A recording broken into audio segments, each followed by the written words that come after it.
So now we're going to look at the second tool for what to say. And we're going to use a tool called the 3 circles. Okay? So if you turn on the television or look at Facebook feed, it's clear that we live in a broken world where there's a lot of death and disease and suffering. But we also see traces of beauty, like the beauty of a sunset or the laugh of a child. And that's because the world as God made it was not broken. There was no death or disease or suffering. But starting with the very first people, we chose to leave God's perfect design and go our own way. And that's called sin.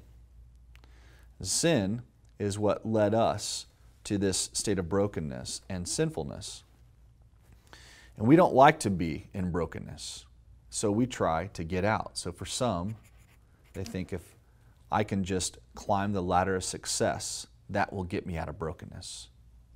Others think if I can just be a good person or be religious and go to church, that will get me out.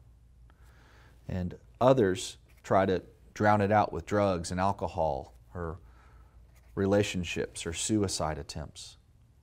But all these efforts to get out of brokenness by yourself just lead to snapping us back in like a bungee cord. It leads to more brokenness.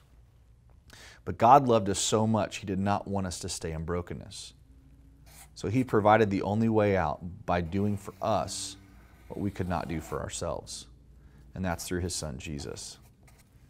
You see, Jesus came down into our world and allowed Himself to be killed on a cross, taking on our sin. And 3 days later, He rose from the dead. And He said if we would turn from our way and surrender to Him and make Him the King of our lives, that we'd be forgiven and would be restored back into God's design for our life. So go ahead and practice this 3 circles tool with your buddy. Good. Now, what do you say at the end?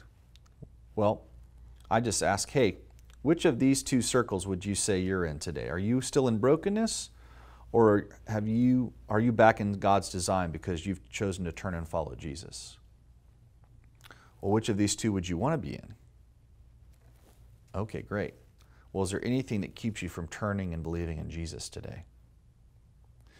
You know, when I chose to make that decision, I prayed a prayer very similar to this picture. I said, God, I'm very sorry for my sin, that I've left your design, and I want to turn from my way and surrender to you, believing that you came and died on the cross and rose from the grave, and I want to make you my king, and I'd like to be forgiven and back in your design. Is that a prayer you'd like to pray?